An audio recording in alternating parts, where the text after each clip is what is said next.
Hey guys, welcome back to Sockets and Sideburns. Today we're finally getting back on Clara the Clio, starting off with a coolant change. Now the bottom radiator pipes on these are notoriously difficult to get to, but there is a much easier way to get the coolant out, which I'm going to show you in this video. Now also these cars can be a bit of a pain to bleed out. Quite a lot of squeezing of hoses required to burp the system. However, at the very end of the job, I do figure out a much easier way to get this done, which of course is typical, but you guys can have the benefit of hindsight for that if you watch till the end of the video. Also, I'll be doing a chemical cooling flush today, as well as going over other methods of flushing and cleaning the system out. You can just skip over that part if you're not interested in doing that and just want to change the coolant. Depending on your needs, you may or may not need to do that. Now, I'll also leave links in the description to all the tools and products that I use where I can. So this Clio is a 2005 Clio 2 Dynamique 1.2 16 valve with the D4F722 engine in, which has 114,000 miles on the clock. There is no air conditioning in this car, but this procedure is more or less identical whether you have air conditioning or not. In fact, it's actually a little bit easier if you do have air conditioning. Now, the reason that I'm doing a flush is simply that the coolant change has been left a little over schedule, but not by long. The coolant is looking a little sorry for itself, more brown than red now. We don't have any overheating issues, blockages, loss of cabin heat or anything like that though. Also, doing a flush does help get out more of the old coolant by watering it down further, as draining the coolant is never a complete drain. Usually you're lucky if you get out much more than, say, half of the total capacity of the cooling system. Now, how often you need to do this job depends mostly on the life of the previous antifreeze that was put in. Most commonly that will be 5 years.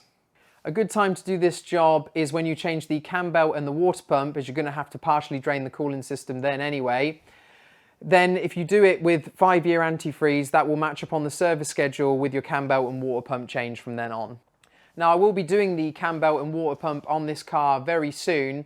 However, I just figured because I was doing a flush anyway, I'd make this into a separate video so I could go over it in greater detail. Now, before we start, we need to go over some safety warnings.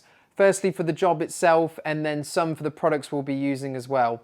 The main one for the job is that you cannot work on the car when it's hot. The coolant and engine must be completely cold before you break any of the connections or remove the reservoir cap on the coolant bottle. The reason for this is that the cooling system is pressurized when it heats up. So if you disconnect anything, it can come spraying out or just immediately boil over. Now, another hazard to point out is that when the engine is hot and during bleeding and while cooling, the cooling fan on the radiator may start running even with the ignition off. So keep your fingers and all other extremities out of the way, and also if you have long hair, make sure you tie that up. Now for the coolant, and I'm going to guess most flushes as well, coolant is poisonous, and worse, it smells sweet, so it's attractive to children and animals. Don't leave it lying around anywhere, either new in a bottle or say old in a drain pan. Keep old and new in clearly marked bottles, preferably out of the reach of children, and certainly don't put any in any kind of drink bottle. Make sure your old antifreeze and your flush as well, and any water that's been contaminated by the two of those, is in a nicely marked bottle, and then take it to your local recycling centre to be disposed of properly. Also, coolant is a skin and eye irritant usually, and also a pretty effective paint stripper sometimes as well. So gloves and glasses for this job, and also if you spill any on the nice paintwork of the car, make sure you rinse it off quickly with plenty of clean water.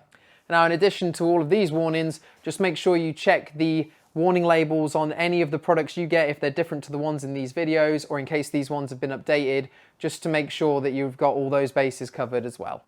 Okay, let's get on with the job. Okay, the first thing to do, pop the bonnet.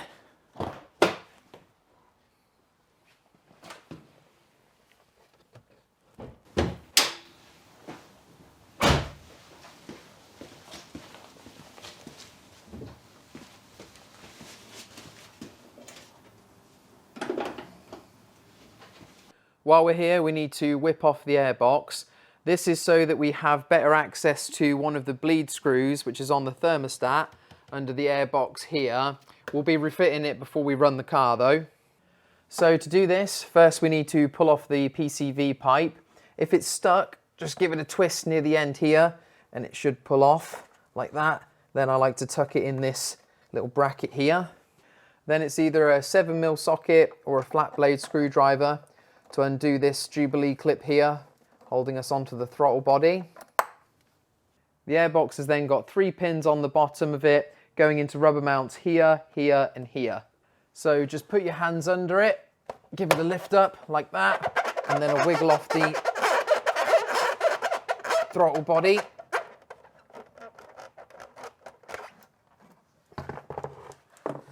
And then if we turn it over, we can see there's a gasket in here, or at least there should be, that seals onto the throttle body.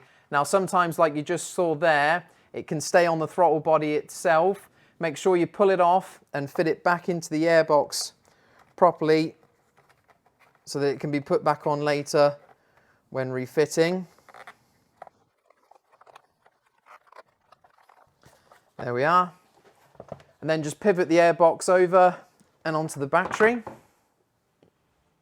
Now you could leave the airbox like this, resting on the battery for this job, but for me it will definitely be in the way for filming, and you may find it's in your way as well. To remove it from the air intake pipe, you've just got 2 clips here and here. So we just lift those up, and then with your third hand, give it a push off.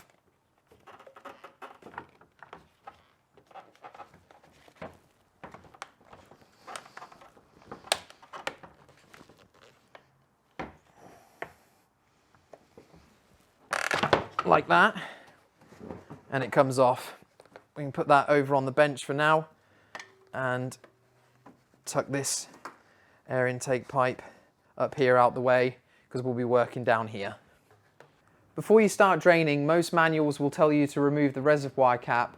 The reason being is if you leave it on, it creates an airlock, and usually not much coolant will flow out of whichever hose you remove until you remove the cap.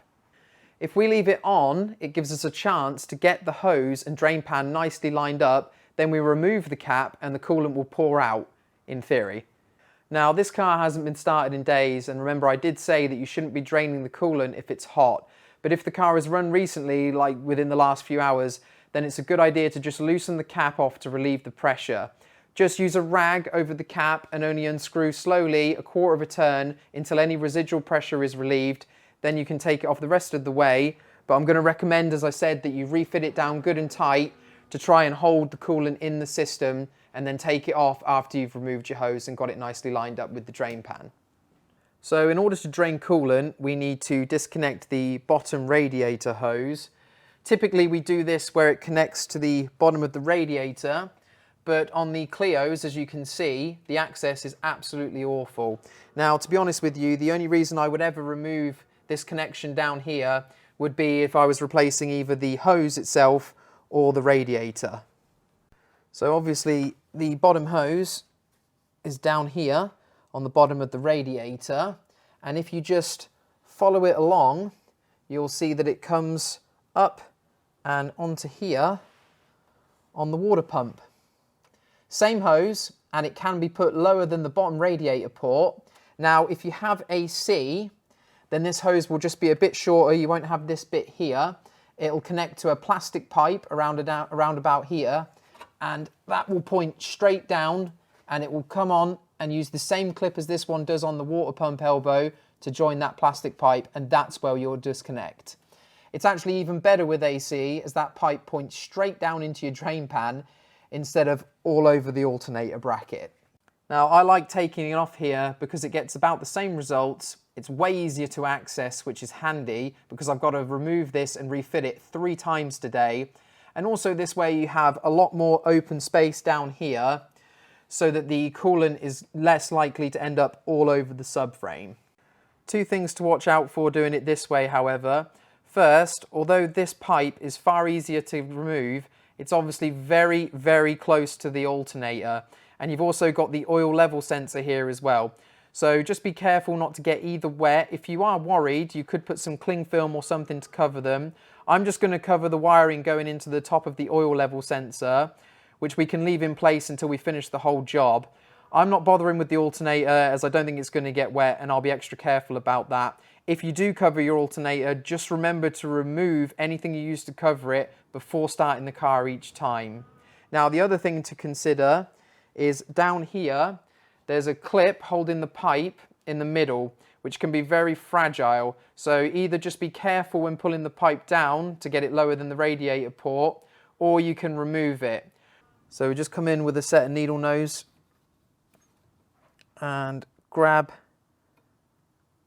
on this tab here, pull up, and then you can just open the clip up like that, and the pipe will just come out. Okay, now with the hose disconnected and off of this, we can rotate it around and you can actually see the two little ears on the pin that goes through the bracket. Sometimes you've got to squeeze those together in order to pull this through. Just use a pair of needle nose pliers and just be extremely gentle, because it's very easy to break that off. As I said, you might have already found that someone's done that for you before. What you can also try is sometimes if you just very gently angle it, you might find that you're able to get it through, there we go, and get it off without actually having to compress the pins. You can see this pin here, that's what's going through the bracket. It's kind of like an arrowhead, and that's what you're going to be squeezing together in order to pull it back through. And here's a clearer view of when you were using your needle nose to release this clip. You can also sometimes, if they're not particularly old or freshly moved like this, you can even just simply release them with your fingers. But if they're stiff, press to grab this tab here and pull it out with needle noses like I did. But just be very careful with this pin, because it's very easy to snap off. And just quickly now, this will help you when you refit it. You might find if you squidged it together with your needle noses, you might have pushed these little tangs in a little bit far. Just very carefully draw them out, just a fraction, just so that they're reset. So when you push this back in, these will actually flare out and stop it pulling out, because if you push these in too far, this will come out very easily next time. Okay, I always like to put a big sheet of cardboard underneath the car before draining fluids to catch whatever misses the drain pan, and guarantee something will. And then slide your drain pan under the drain area. On these cars, you don't need to jack up to get a good sized drain pan underneath. I certainly never had needed to before. The cooling system capacity on these Clios is 5 litres. Not all of that's going to come out, but just make sure your drain pan can hold at least that much. Just stick a little cling film over the top of the wiring here. There we go. Try and keep it away from the alternator. Anything that spins, moves, or gets hot when the engine's running. But just enough to cover that wiring. So the clamps used on these Clios are constant tension spring clamps. Now, despite how irritating they are, please don't be tempted to replace them with Jubilee clips, as these ones are used for a reason. Now, the way we release these is we compress the ears of the clamp together, and with this much access, just about any pliers will work in here. I like these long nose right angled ones because they can get right behind these ears, there and there, and they'll stop you slipping off the clamp. So we'll come in behind each ear, squeeze together, just like that, and then just take it past the plastic stub on the water pump elbow, and we can release it somewhere over there. Now, usually radiator pipes will be stuck to whatever plastic stub they're mounted to. You can try and just give it a twist by hand. You can see that ours is moving by hand a little bit, But what you don't want to do is just go yanking here if they're stuck on fast, because you could potentially tear the pipe, or if you go side to side, you could actually break the stub. Best thing to do, get a set of pipe grips, set them so that they're not going to clamp the plastic stub of the radiator, and you can just give yourself a little wiggle like that till you get it moving nicely. That's good. You might want to use a rag if the jaws on your pipe grips are a bit aggressive. These ones are actually quite fine tooth. Now with that seal broken, we're going to pull the pipe off, and we are going to try and take it straight down towards the pan, and then try and tuck it somewhere down there, maybe under the sump, so it's nice and low in comparison to the bottom of the radiator. And just get ready to quickly reposition your drain pan if you find that it's completely missing it. Okay, let's draw this off.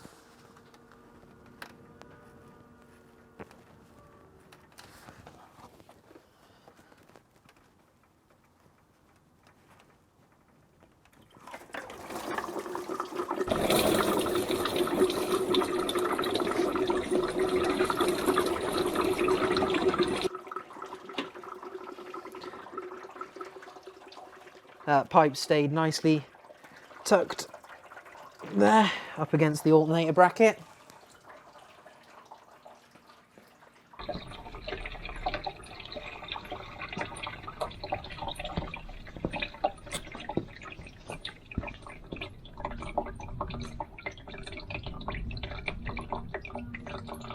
And now if we take the coolant reservoir cap off, we might find we get a little more. There you go.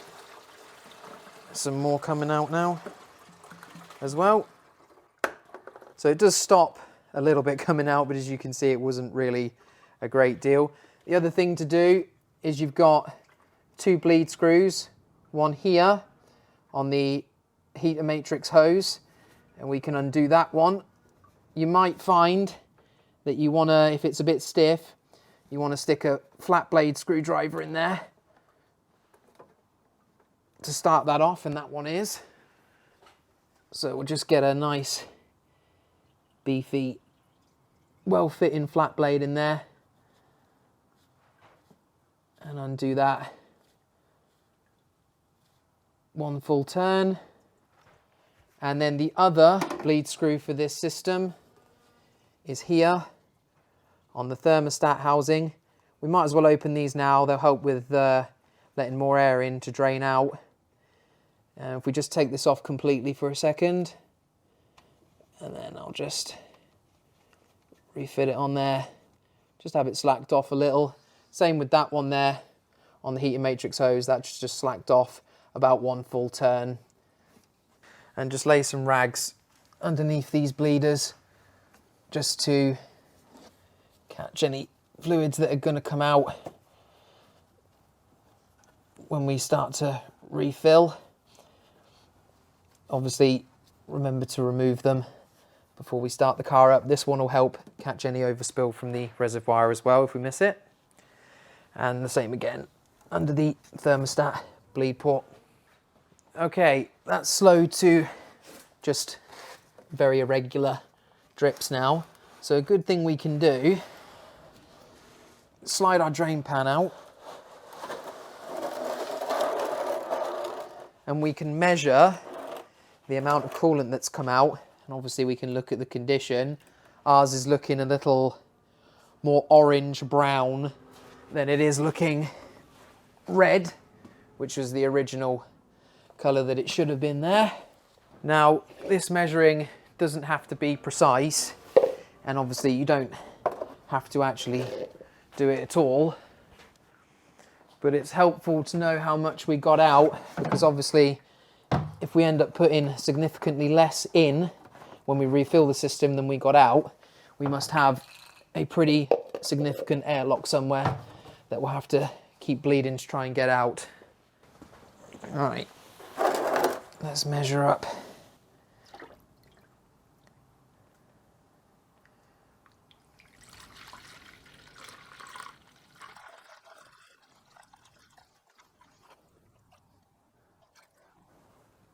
And that's 2 litres.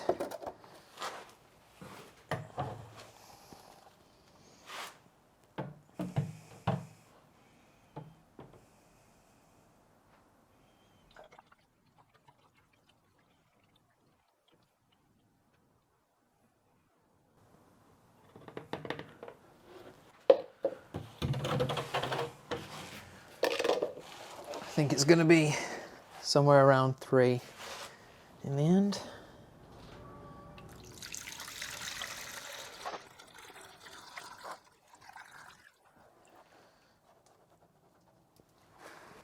So about 3.4, and if we take into account losses, what's still on the engine, sump and subframe, we could be closer to say 3.6, 3.7, so potentially up to 1.3 litres still left in the system, which is why it's good, as I said, to do a flush, because it helps dilute down that old antifreeze still left in the system.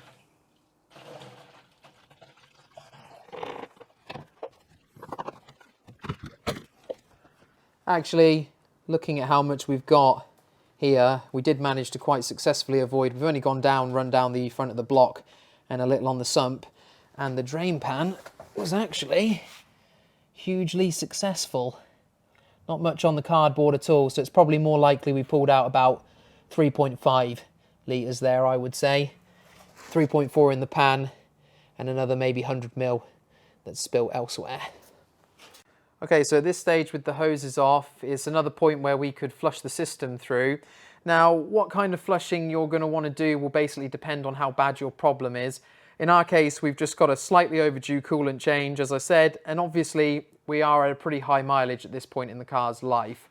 Now, if you did have overheating issues due to, say, a clogged rad or block, or no heat due to a clogged heater matrix, you can target those areas with flushes.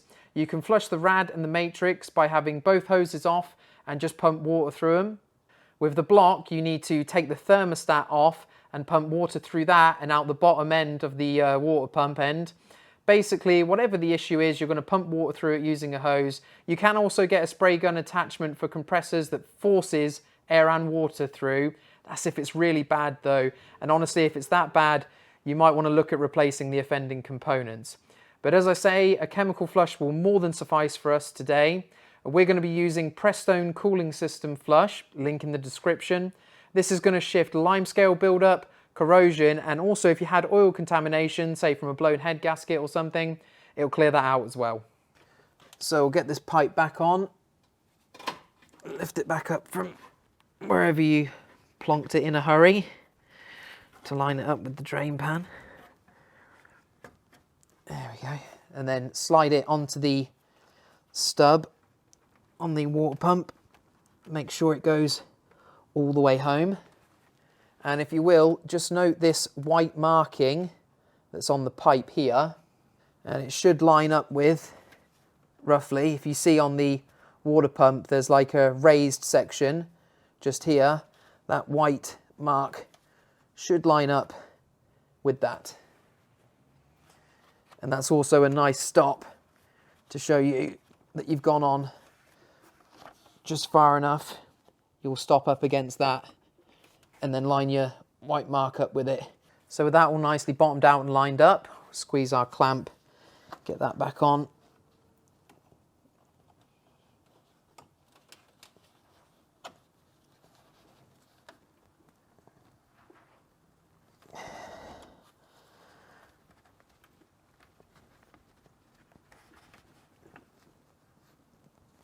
It's not difficult to see why people don't like these at all.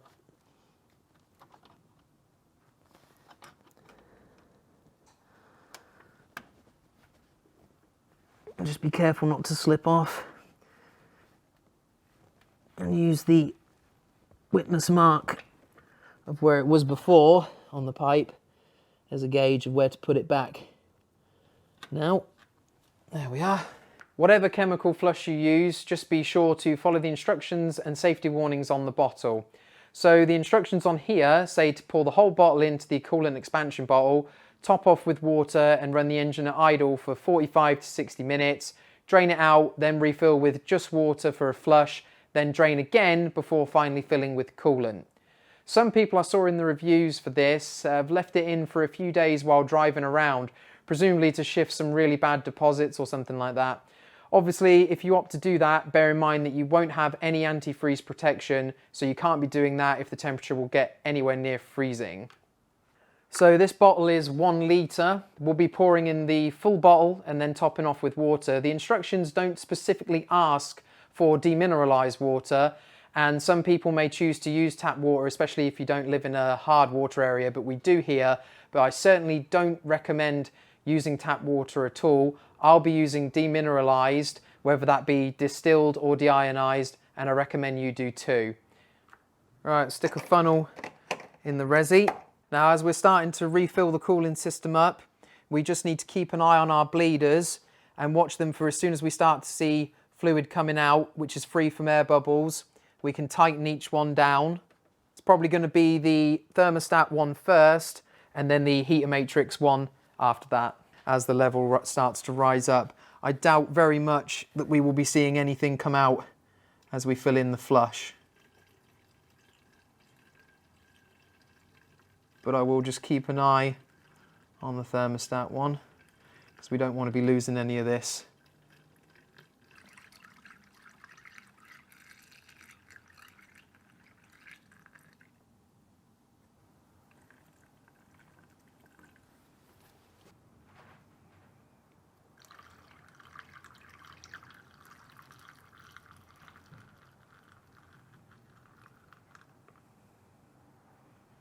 I just decided to decant that into a jug to pour it in quick, because I noticed as I was trying to pour, there's some sort of sludgy deposit in there. It's fine. I probably should have shook the bottle up before I tried to pour it in. I think it's just settled together, but I've whisked it up with a screwdriver in the bottle and it's come out fine like that. Okay, just put a little water in there to mix up with the last of that flush. Just bring this up to the max line. We still don't have anything coming out of the bleed nipples yet. Okay, that's up to the max. Okay, so you can see that we obviously haven't put anywhere near enough fluid in there. Only put in about, at most, 1.5 litres. So if we take the bleed screw all the way off, start letting some air out, keep an eye on it. It's not really going down. I've got a Chinese or takeaway tub here just to catch for when this starts coming out as a complete jet, and I'll give the top radiator hose a few squeezes in an attempt to try and start burping it.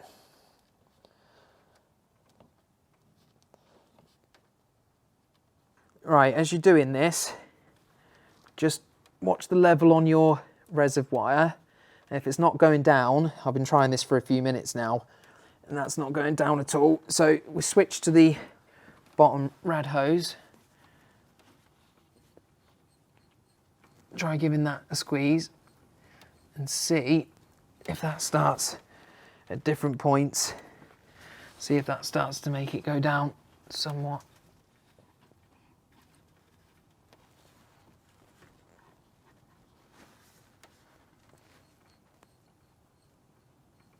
Just keep an eye on the level in your coolant reservoir as you do this. Make sure it doesn't go below the minimum, or at least below the pipe. So I need to put a little bit more in now.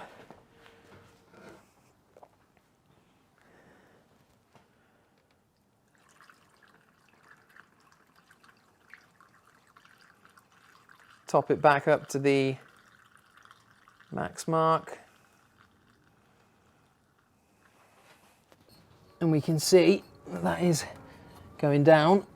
I'm using 2 hands so I can compress the pipe as much as possible. Here we go, we're getting somewhere now. Once you start introducing a decent amount of water into the pipes, obviously that can't be compressed, so it's just forcing the air. That pipe's getting quite solid now. Higher and higher. Trying the top hose now, but we're still not there yet. bit more on this bottom one.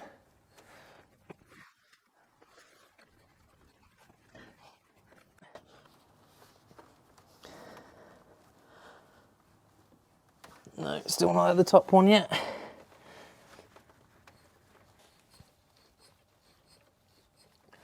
Okay, as I'm trying to burp it, I can hear there seems to just be too many. As the air's coming out, the air's also rushing back in. So I'm going to close off the two bleeders just for now. And the air will get out. It will actually come out from this, the top of the rad pipe here, and it will head out there, and more liquid will be introduced here. So that's essentially the same deal as having that thermostat bleeder open anyway. So let's try and pump it. Yeah, that's definitely making much more progress now. Let's give that another top off.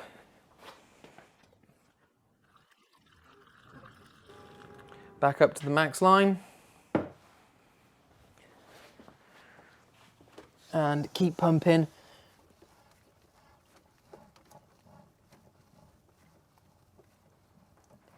Here we go. Making some progress now.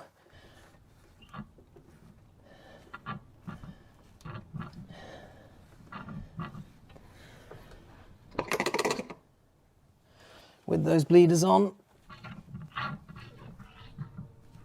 the hose is a lot more solid now, and we can definitely hear and see the water's being taken in. I'll just give that a little top off again, and then I will check the bleeders, because that bottom hose is completely solid. Top hose has got some form to it as well. Let's see if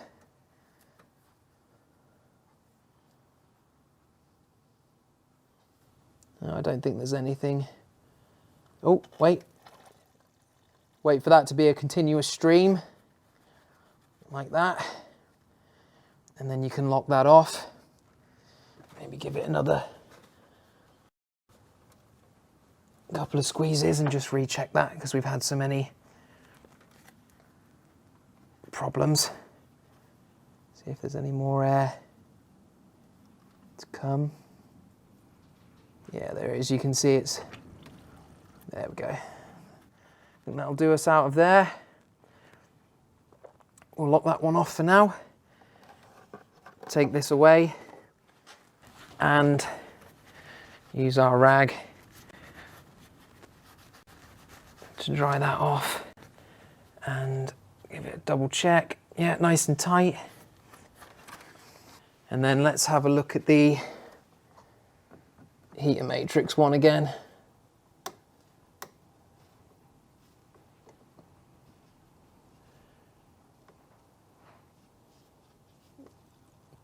I can hear it coming.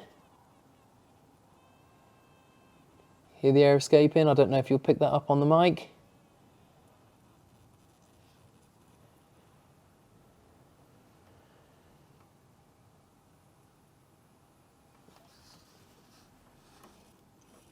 Give the hose a squeeze, just the top rad hose, just to try and help that. Don't want to go so far that it comes out all the way.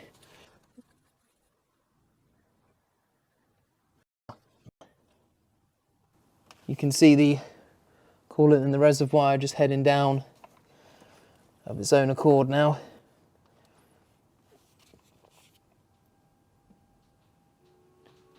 We'll just leave that open. Let it do its own thing and bleed out, and just keep topping off the reservoir.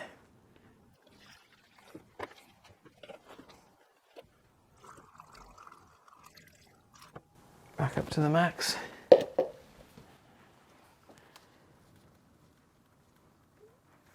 There, I think.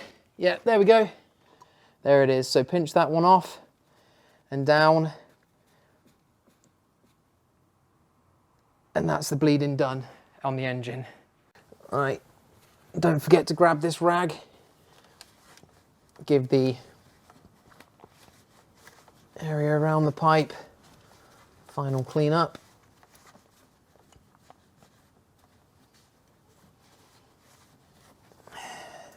We know that one's tight, did it with a screwdriver, but this one's just hand tight, so just check that again. All good. Okay.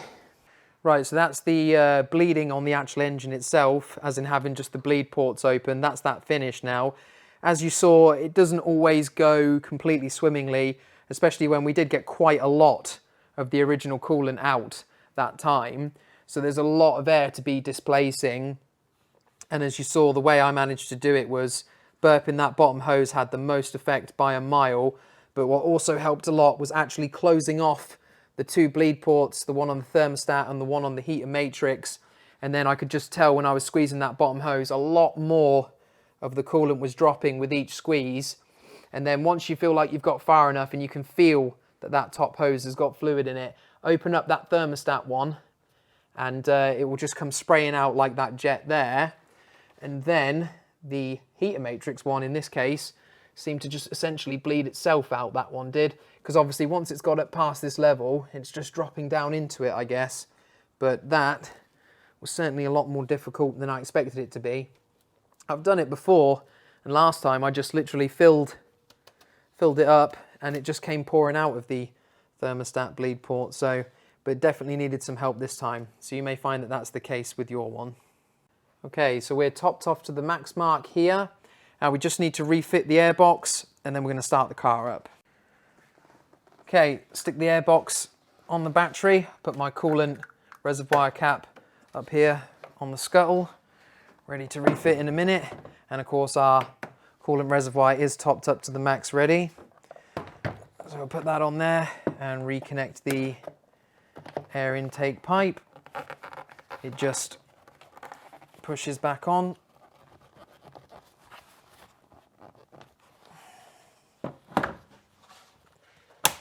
Like that, and then pivot it over towards the engine. Make sure your gasket's ready for the throttle body. Wiggle it back on over the throttle body. Line up your pins with the mounts on the engine and then just give it a good push down.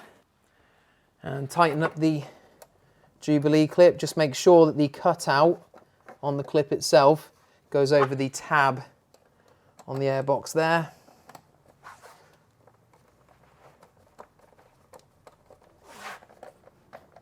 Tighten that down and then refit the PCV pipe on and push it into the bracket. And the instructions then say to start the engine and run at idle for 45 minutes to an hour. Now obviously we can't just stick the resi cap back on, start the car and walk away. We need to run the engine and do the rest of the bleed procedure before we settle into just idling for 45 minutes. Now, while doing this, I highly recommend, to the point of insisting, that you stay with the car and keep checking the coolant gauge, making sure she doesn't overheat.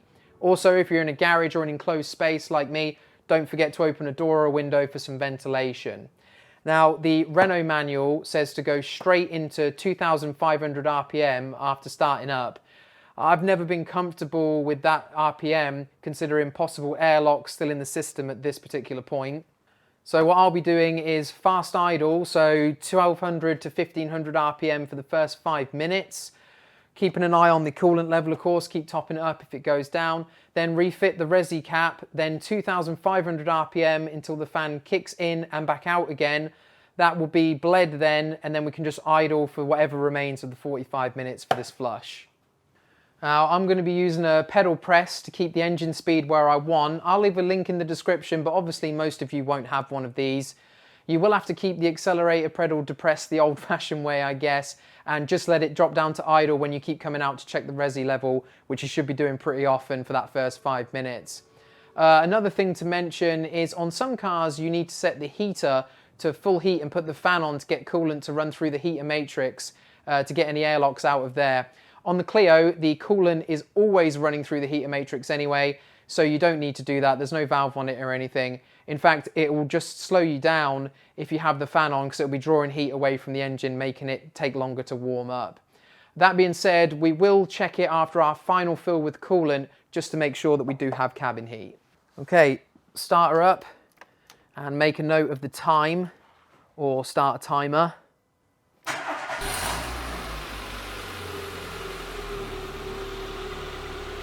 Okay, we'll set 1500 RPM for 5 minutes.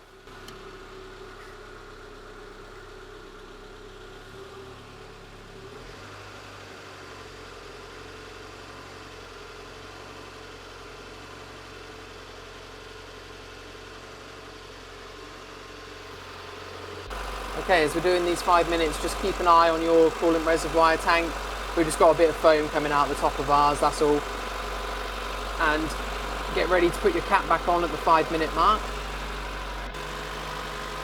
Right, that's been 5 minutes now. Funnel out and cap back on. There we are.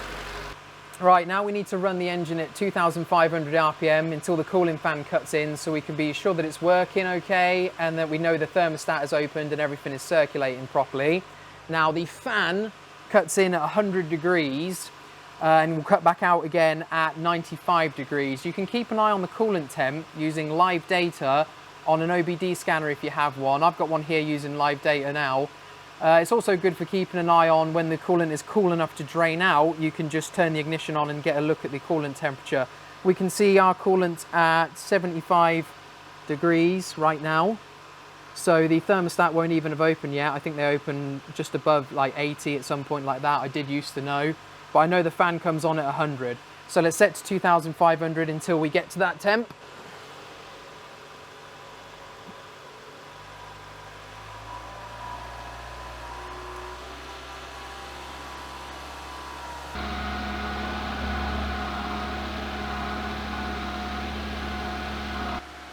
Okay, 80 degrees coming up now. This might take a little while. Just keep an eye on everything. Make sure that you haven't got any leaks as well.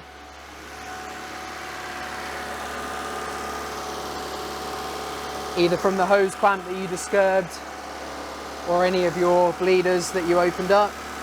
All right, we're all good at the moment. Everything's looking fine. Let's check that coolant temp again. And just wait for us to hit 100 degrees, or thereabouts. 82 now. 83. Shouldn't take too long from first start. It's about 10 degrees in the garage today to give you an idea of how long this will take. I'll let you know how long we've been running when we hit 100 degrees. Okay, that's 86 degrees now. Let's go check the thermostat. Make sure that's opened up. Just have a feel of our top hose. Yep, top hose is nice and warm. All right, we're at 98 degrees now, coming up to 100. Let's go see if that fan's gonna cut on.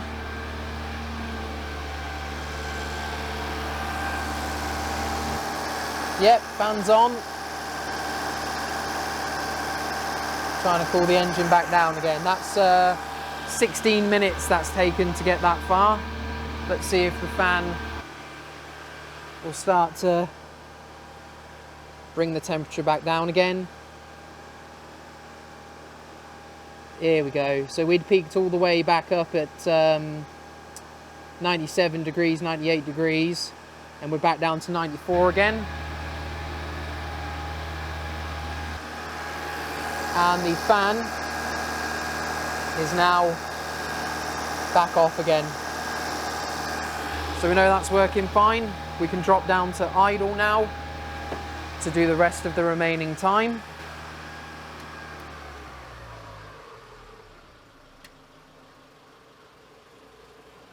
Back down to idle. Okay, that's our 45 minutes done. Let's turn the car off now.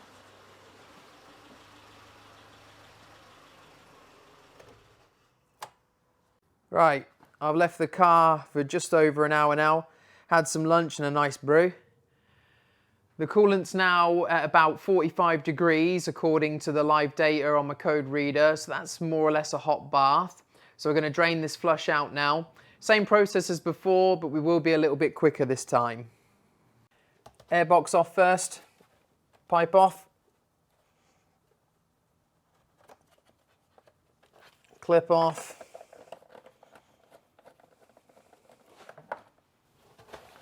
Lift up, wiggle, wiggle. And air intake off.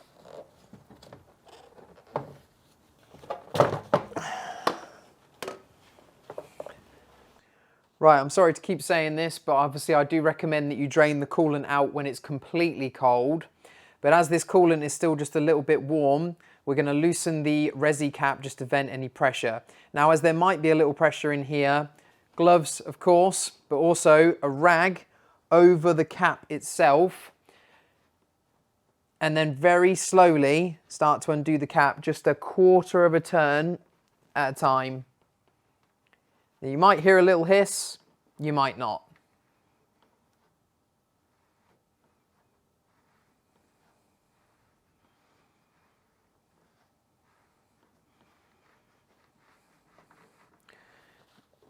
And there's absolutely no pressure left in our system at all. Now go ahead and tighten that cap back down again, just to try and help us getting that pipe into position without having all the coolant drain out. Drain pan back under. All right, let's have this pipe off again. I really enjoy fiddling with this clip 3 times today. Release that down here, about in line with the oil level sensor. And let's see if, since we've already cracked it,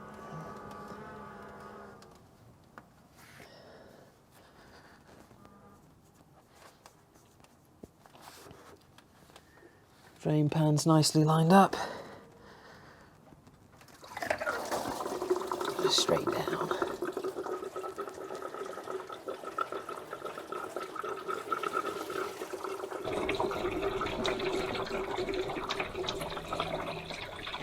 And as that drains, open up the resi cap, and we'll get a whole bunch more coming down. Stick that up on the scuttle, and then let's open up our bleeders as we go. Cool, who did that one up? Take that one off completely, stick it somewhere safe, and then we'll grab a chunky flat blade and open up the other one. Half, whole, 1.5, 2. Right, while we wait for that to just drip, the last bits, let's get some rags under these bleeds again. One under the heater matrix one, and one under the therm. They're ready. All right, that's all drained, so let's refit our hose.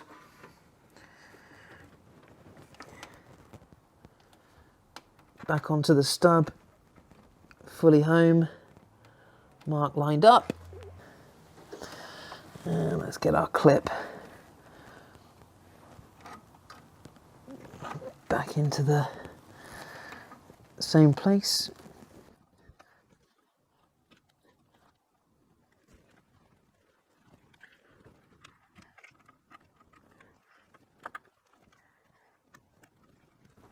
And it's not difficult to see why people ditch these, but they are just so much better than Jubilee clips as clamps. They just can be a real pig to take on and off sometimes. Right.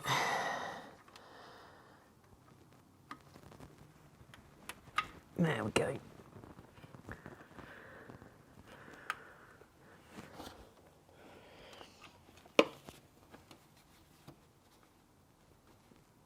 That looks good.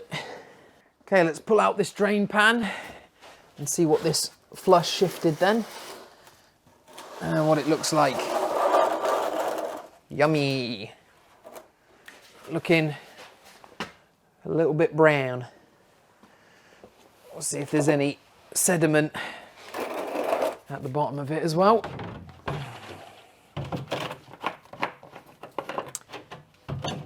And how much came out. Let's see if we got a similar amount to last time. 3.4 in the jug last time.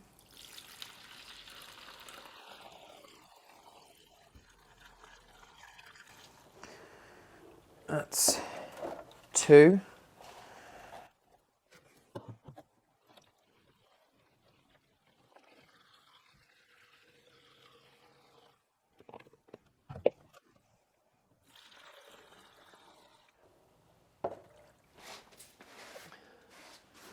I forgot my safety glasses.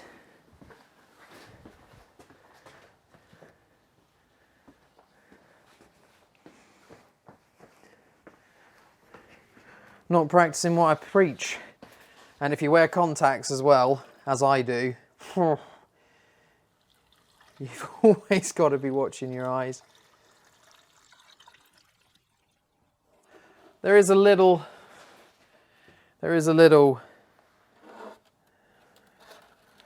sediment rust, but I mean, that could have dropped down as this is cascaded over the edge of the engine. That could have dropped down from there. I wouldn't, considering we have no problems anyway. That's nothing to write home about, I don't think. I think we're fine. And we have got 3.3 litres out this time, out of the total 5. So that's not bad going both times. You can end up with as little as half of what the cooling system is, which would be 2.5 in this case. Managed to drop out a fair chunk.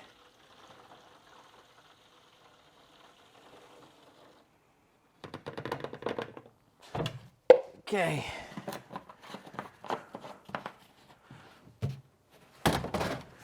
Onwards. Okay, now we need to refill with just water, demineralized again. Now this is to help get rid of any remaining flush in the system, and of course, as I said earlier, it helps water down any of the old antifreeze still floating around. We aren't going to need to run the car for as long this time, just long enough for the thermostat to open up, and then a minute or two just to circulate it around the whole system. Shouldn't take too long, maybe 10 minutes, and we'll just do the bleed procedure up until the point where we're deciding to turn it off. Okay, funneling again. So the bleeders, the thermostat one is off completely. We're just going to obviously keep an eye on them. What I'm going to do this time, I'm going to fill up a lot slower. What I think might have happened is, when you're filming, you just don't think about what you're doing really. But I think I maybe might have just introduced an airlock just by letting this glug in perhaps. I don't know.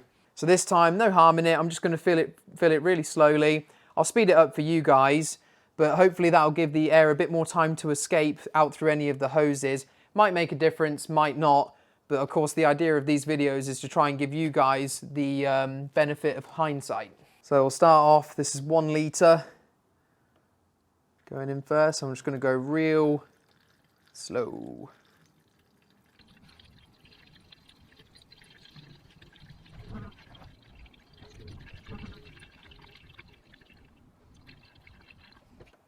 Keep an eye on those bleed ports.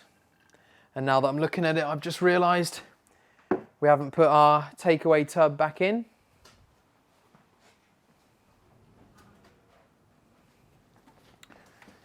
Because with that bleed cover completely off, that will come out of there like a jet before we can get to it.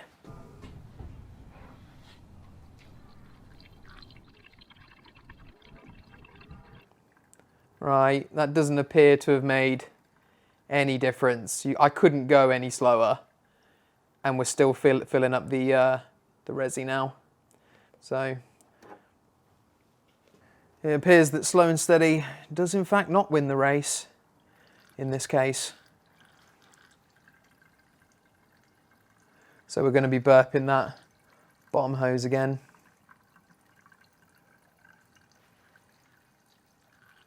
Let's get it up to the max line, and then we'll start doing that. That is 1.7 litres in there at this point. Right, we'll start burping that bottom hose again. And again, with that bleed port on the therm open, I don't know if you guys can hear that, but it just sounds like it's just pulling the air straight back in. So we'll stick that on. This is where we had by far the most success last time. And let's try that. I'm leaving the heater matrix one open. That's definitely gone down a fair way.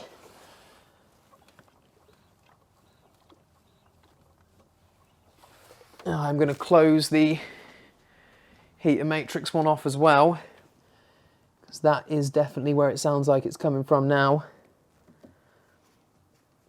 1 and 2. And some more squeezing. A little more water.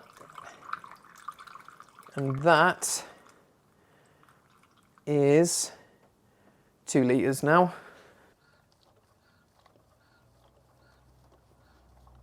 So both hands squeezing that bottom hose.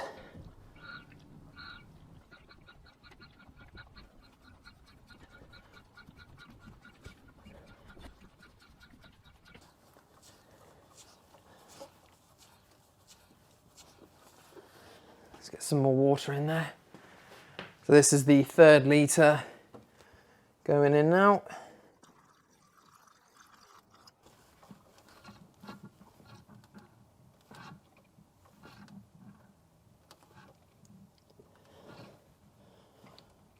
Oh, we can hear some glugging now.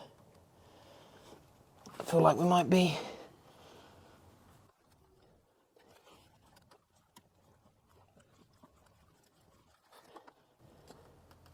I can hear air hissing. And the level's gone right down all of a sudden. So we might have accidentally introduced some air there. Oh no, we didn't actually get down to the pipe. Let's top that right back off. And open up this bleed port again, because I think that was where it was feeding to.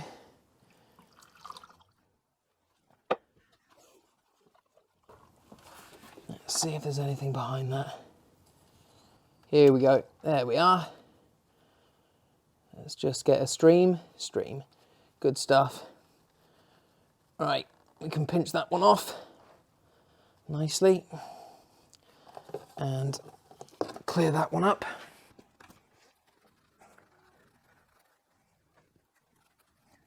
Okay, now just the heater matrix one, which if you remember last time, pretty much took care of itself.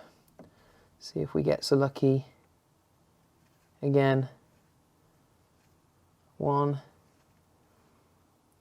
There we go, look, it's coming. We've got bubbles, but no coolant dripping yet. We'll just wait. The level is dropping, so I'll get some more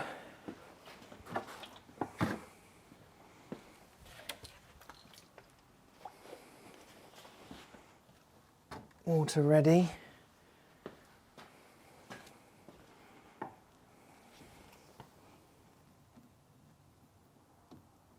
I can hear it still letting air out. So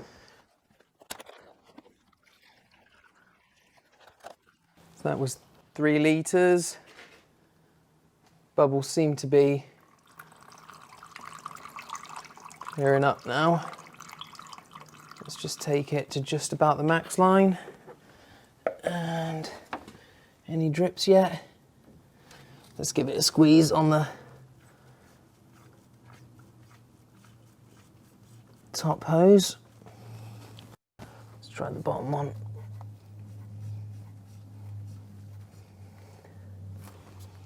Let's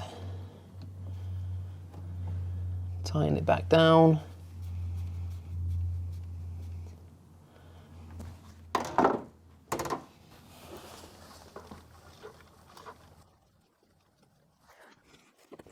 put more or less close to what we took out in now.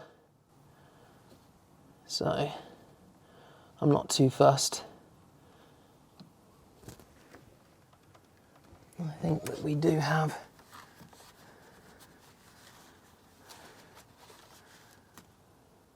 I can still hear a tiny bit of air.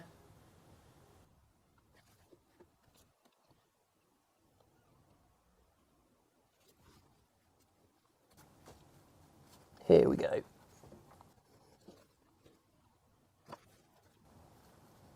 There we go, we've got drips now. Coming off the bottom of the pipe. Tighten that down. Grab our rag. Give her a wipe up.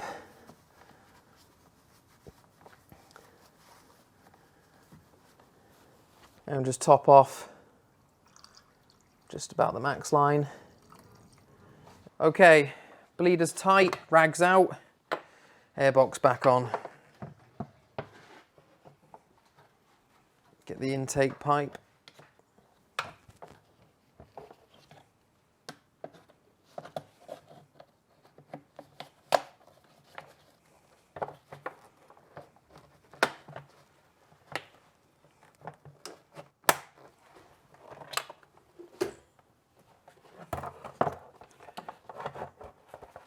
Wiggle, wiggle, push.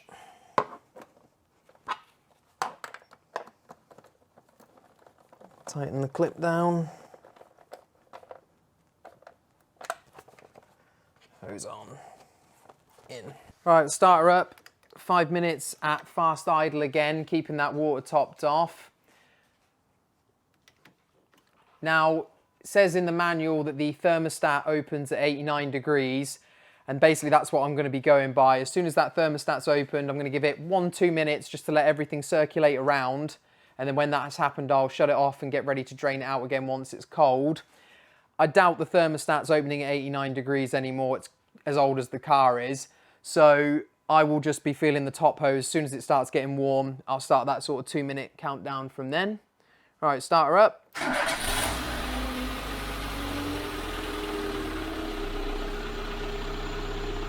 5 minutes, fast idle, 1200, 1500 RPM.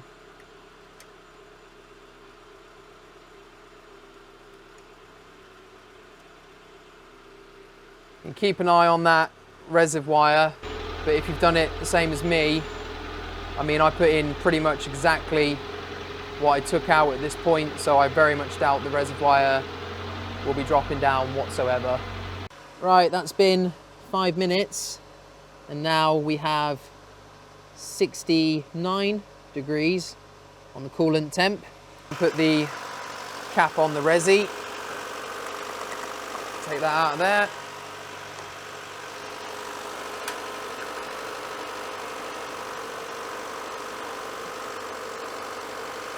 Cap on the reservoir.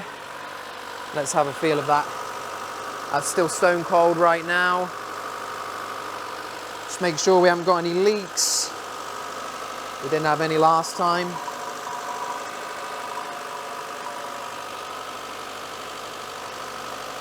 Looking good. Keep feeling that top hose. Yeah, that's starting to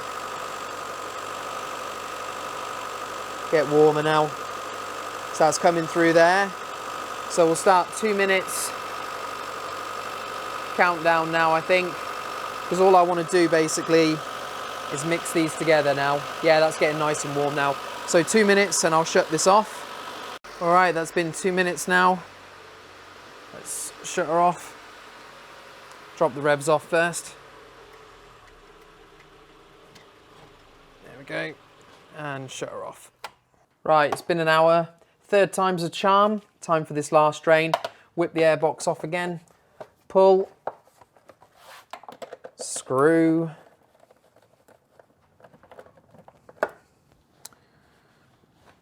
Lift and wiggle.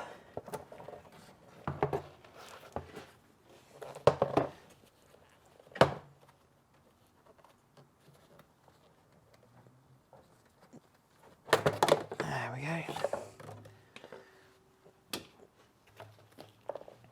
Right, once again, we'll just relieve any pressure in the system.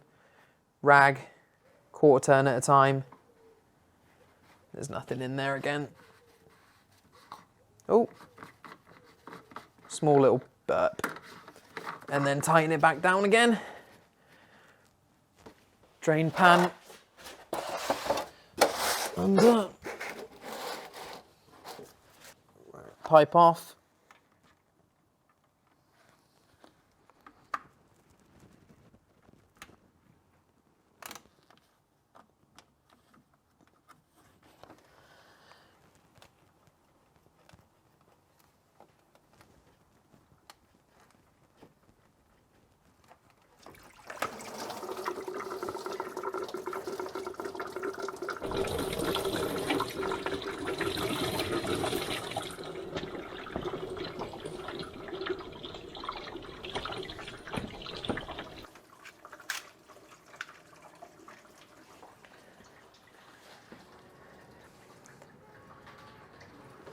And cap off.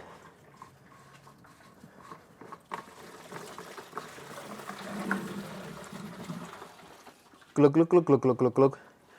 Open up those bleeders.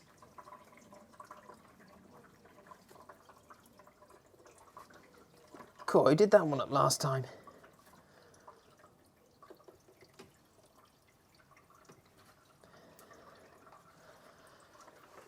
Genuinely can't get that one undone.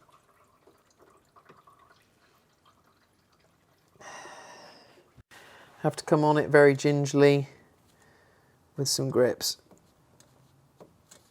There we go. That's got it moving. Slacken that off and get a flat blade for the other.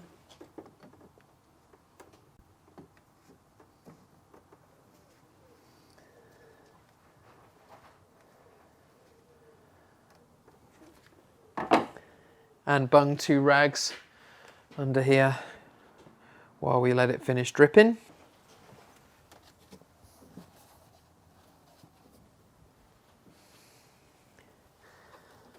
And get our takeaway tub there ready as well.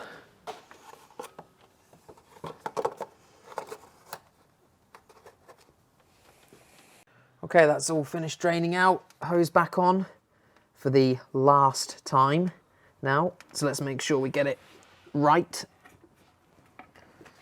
Before we put it back on, it'll be easier to get all our cling film off of the oil level sensor now. Don't forget that. Right, bottom it all the way out. Get that mark nicely lined up and get the clip back on.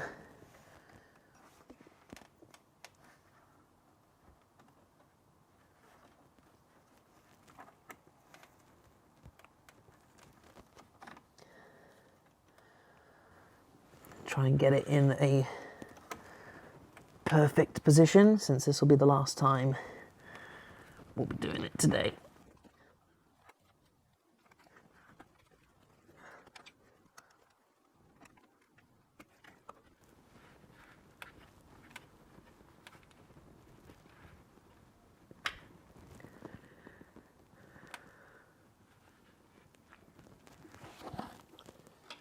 That looks great.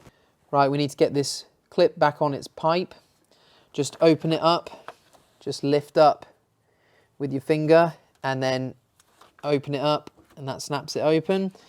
Let's get it on the pipe first. It'll be easier to do it this way. And then just snap it closed. Don't actually tighten it up yet, ratchet it down. And then come across to the hole in the bracket. And should just push back through. Yep, that's secure. And as we pushed it, we clipped the lock in place as well. I heard it snap into place. There we go. That's got it. Give it a little pull. That's nice and secure.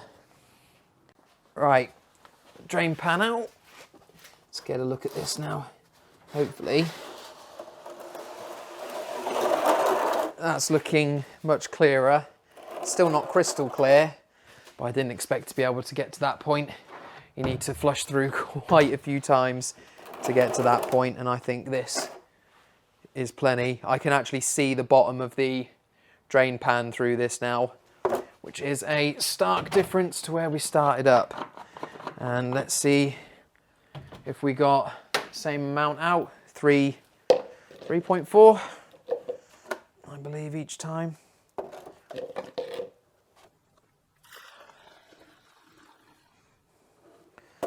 That's 2.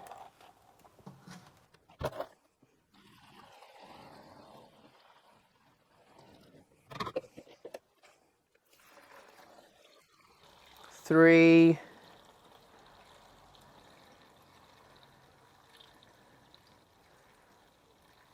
0.4. Very reliable and consistent results.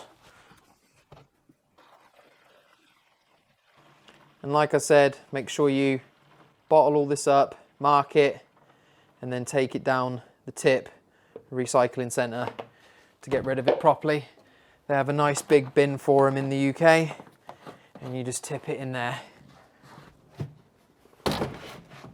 Right, now before I do this final fill with antifreeze, I'm just going to do an experiment. Bear in mind, the manuals say to have the bleed screws open, both Renault's manual and Haynes manual, anything like that.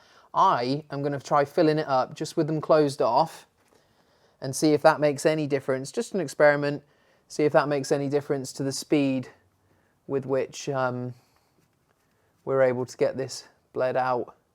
We've tried it with them open. It doesn't seem to make any difference at all. In fact, it works better when they're closed. So let's have them closed from the word go this time, and I'll report back to you on how well that works. And yes, finally we can fill with antifreeze. Now the coolant that Renault want you to use is their own. It's called Glacial Type D, which was yellow or green. However, that's now been replaced with Glacial Type E coolant, which is blue and is what you should be using now for this engine. I, however, have again chosen this Prestone product for coolant. Quite a few reasons for this. First, it's compatible with any car, any engine, and most importantly, compatible with all other types of coolant. At least that's what it says on the bottle. That's handy, as you usually don't know what coolant was used in here previously. Obviously, since we flushed it out, pretty much all of it's gone anyway. Also, this coolant has a 10-year or 300,000 mile lifespan. Now, I doubt it would ever end up being left in a system for that long. Shows you how confident they are in their coolant though, as in most long life coolants are 5 years max. And last thing about this stuff, if you remember earlier, I said how antifreeze is poisonous. This Prestone antifreeze has an additive called Bitrex, which makes it taste very bitter, hopefully stopping anyone or anything accidentally ingesting this. So on the bottle of whatever coolant you're using, if it is concentrated like this one is and not already pre-mixed, it'll tell you what ratio you should use in the system to get the appropriate antifreeze level for wherever you live. Now for this coolant, we get a protection of -25°C at a ratio of 1 part coolant to 1.5 parts water. For the UK, that's plenty, and I believe the OEM coolant only goes down to -21° anyway. So that means in a 5 litre system, we're going to need 2 litres of this putting in. Now we know anything already left in the system is going to be mostly water at this point, so we're going to add in 2 litres of coolant first, because remember, not everything has come out. So if we add the 2 litres of this in, and then just top up to whatever needs requiring after that with water. All right, funnel in. And obviously I've closed the bleeders off at this point. But as I said, the manual says to have them open.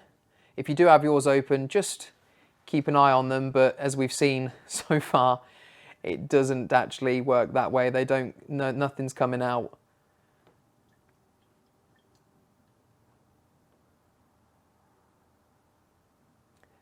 At least not until you start burping the system.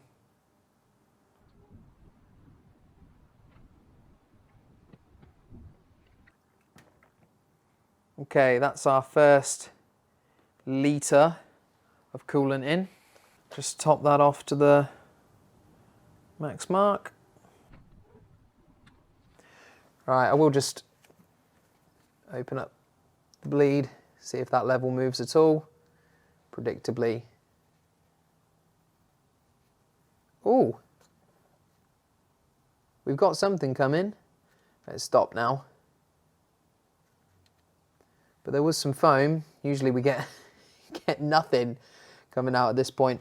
Right, we'll move to our tried and tested. Start burping the bottom hose. Both hands.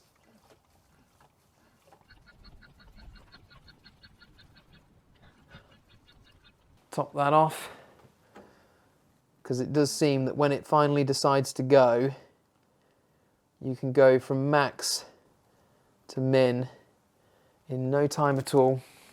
And I certainly don't want to introduce any new air into the system. Right, that's down at the min line again.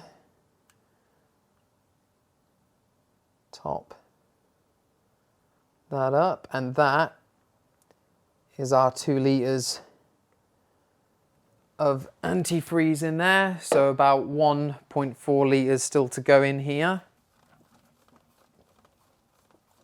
Okay, the tone of that sounds to have changed a bit to me.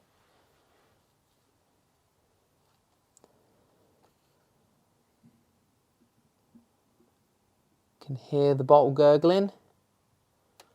I'll just leave that off for a split second. Try and burp it again. Yeah, I think it's right there. I'll put that cap back on. Give it a few more. Now I will say, I will cut the video so you guys probably won't be able to tell, but this has definitely taken this time a lot more burping, squeezing the bottom hose to get this going and get the airlocks out. So I definitely don't recommend filling with these bleed screws done up. Right, I need to top off with some more water, getting down to the min mark again. And some more squeezing. Okay, right towards the end of doing all of this, which is typical of something like this when you make a great discovery, what I have found out, and of course it's obvious, when we are squeezing the bottom hose, because the bleed ports are covered, and this is by far the quickest way anyway, as we've seen, the air is coming up through this sort of recirculation hose here.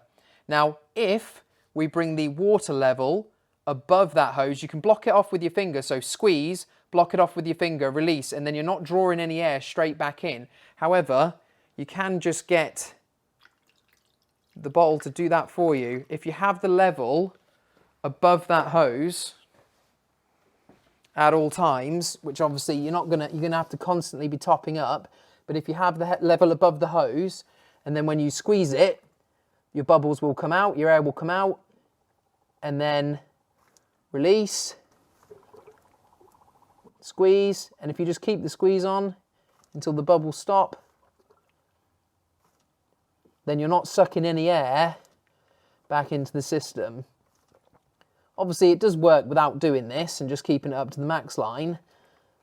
However, this way possibly would be much quicker. You will just have to constantly keep your level topped up right to the top, and then you may have to remove some at the end of the job before, if you find that you're completely bled, because obviously you need to have it on the max line. You can't have it way above that. You can only have it as high as the max line. But while we're doing this bleeding, it's fine to be up there, and it just stops us drawing more air back into the system. I know that I only need about 300 mil more in here, so I probably won't top up anymore because I do need to get back down to that min line. But considering we've put 2 litres of refill in here, we could have been doing that the whole time, and as we closed in on the last sort of 300-400 mil, could have stopped doing it and just let it come down to the max. Let's try this thermostat bleeder now. There we go, look. It's always the way you find the best. Here we go, it's going down on the resi. you find the best way of doing stuff right at the end of the actual job, when it would have been so much useful before. But hey, you guys can have the benefit of my failure here. Right, that's that one done. Take our tub out, give that a wipe down, make sure it's nice and tight, sealed off. Right, that's that one done. Let's take care of the heater matrix. Just top this back up to the max, and hopefully the heater matrix one will once again take care of bleeding itself.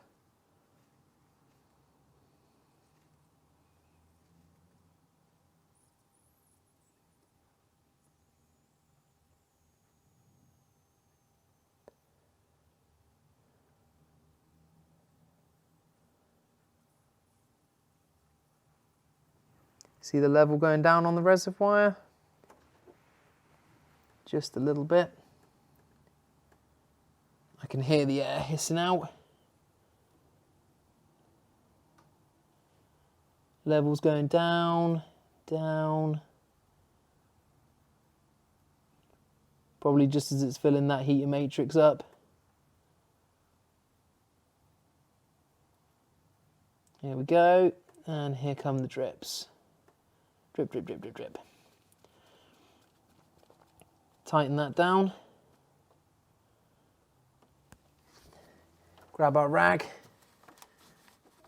and clean it up. And make sure, this will be the last time, remember, so make sure we grabbed everything out of the engine bay, the rags that we've had in here. So, as I said, in hindsight, probably the best way to do this, if you find it's just not bleeding out, keep this topped up to above where that return hose is. Squeeze it, squeeze it, squeeze it, top it up again, squeeze it, squeeze it, squeeze it. And as you get to your last 300-400 mil, let it come down to the max mark. You could keep it above here the whole time. You would just have to pipette out that last little bit so that you were below the max mark for when you actually start the car up. Right, just top this up to the max. And then we'll refit the airbox so that we can start her up. Airbox back on.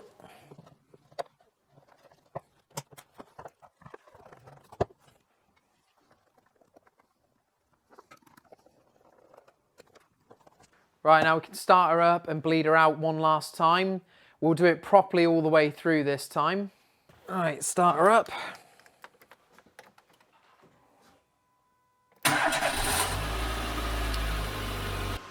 And set engine RPM, fast idle again, 1500, 1200, 1500 RPM, somewhere around there.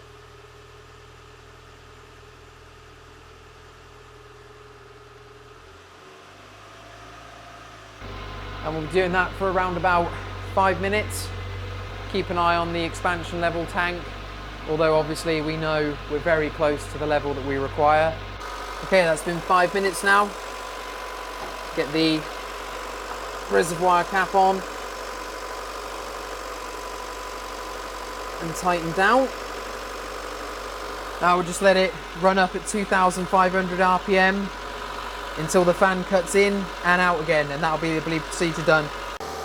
And while we're at 2,500 RPM, just waiting for this fan to start cutting in and out, just start checking your connections that you've disturbed, the water pipe here on the water pump, just for leaks, and your bleed screws as well, of course, the one on the thermostat, heater matrix, all looks good. Another quick test to do while you're waiting for the fan to kick in, just turn your interior heat on, make sure it's blowing nice and warm, which it is. Make sure you turn it back off again or it will just cool the car down. Okay, the coolant temp's just hit 93 degrees. Let's go wait for that fan to cut in now. And there it is, cooling fan on. We'll just wait for it to cut out now. That's taken about 12 minutes in a garage that is about 11-12 degrees.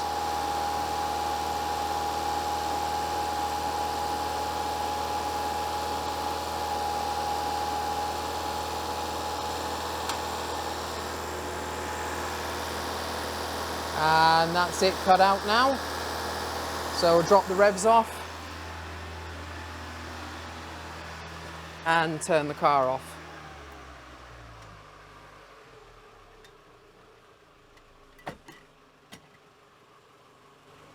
And shut her off. Final last check for any leaks, which I cannot see any evidence of whatsoever.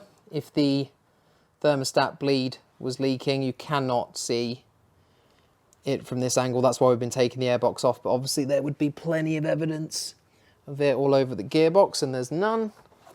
And then the bleeder on the heater matrix hose, bone dry. And the level has dropped somewhat, but not chronically at all. Right, drop the bonnet, and that's the job done. Now just remember to keep checking your coolant level over the next few days and top it up as necessary when it's cool. Also keep an eye out for any evidence of leaks. If you've enjoyed this video or it's helped you out at all, please hit that like button for me. If you'd like to see more videos from the channel in the future, then don't forget to subscribe, and you can find me over on Instagram at SocketsAndSideburns. Thanks for watching, guys. I'll see you in the next video.